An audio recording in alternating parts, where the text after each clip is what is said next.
भैया हैं, हम सब भाई छी, बहुत खुश छी।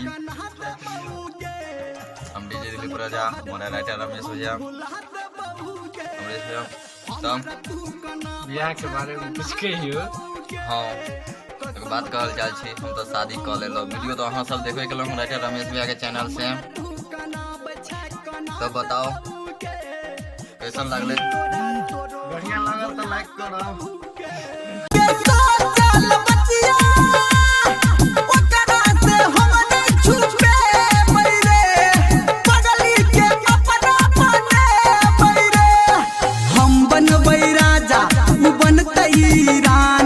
सपना नवका सजे बैरे दिलवा के सोचल Likey.